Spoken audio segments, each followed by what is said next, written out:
मैं आपकी बाप की नौकर नहीं हूँ। आपके रोज रोज की चिक चिक से मैं परेशान हो चुकी हूँ। बड़ी हैं, इसका मतलब ये नहीं मेरे ऊपर हुकूमत जमाएंगी आप, समझी? तुम्हारे घर वालों ने तुम्हें तमीज नहीं सिखाई है कि बड़ों से किस तरीके से बात करनी चाहिए? यही संस्कार दिए हैं तुम्हारे माँ बाप ने तुम्हें? तुम्हारे बाप ने कुछ सिखाया है? मेरे बाप तक जाने की तुम्हें कोई जरूरत नहीं है। पूरे घर का काम मैं करती हूँ। तुमसे एक छोटा सा काम के लिए बोला, वो भी तुमसे सही से नहीं हुआ। शायद तुम इसीलिए सही से नहीं करती हो ताकि मैं तुमसे दोबारा काम के लिए बोलूं ना।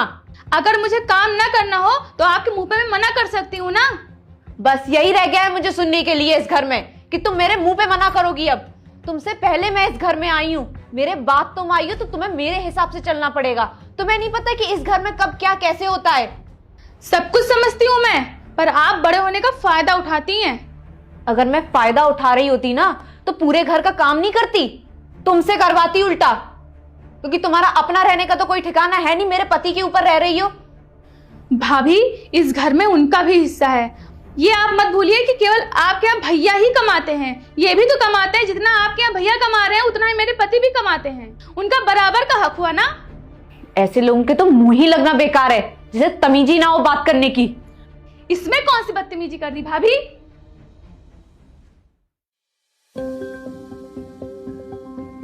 प्रांशी, क्या ये लड़ाई झगड़ा सही है जो तुम ये सब घर में कर रही हो? तुमने नहीं देखा देवरानी जी कैसे जवान लड़ा रही थी? छोटी है तो छोटी बनकर रहे ना। माना कि वो छोटी है और तुम बड़ी हो।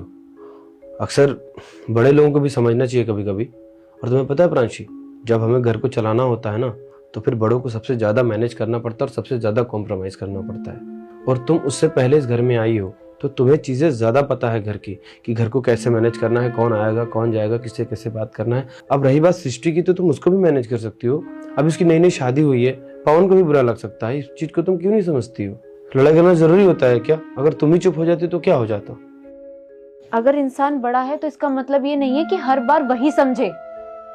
कभी छोटों को भी समझने की जरूरत होती है। तुम बैठे थे, देवर जी बैठे थे, उनको वो चीज नहीं दिखाई दे रही थी कि वो भाभी से जुबान लड़ा रही है अपनी? वही तो तुम्हें समझा रहा हूँ प्रांशी कि तुम बड़ी हो, तुम घर की बड़ी बहू हो।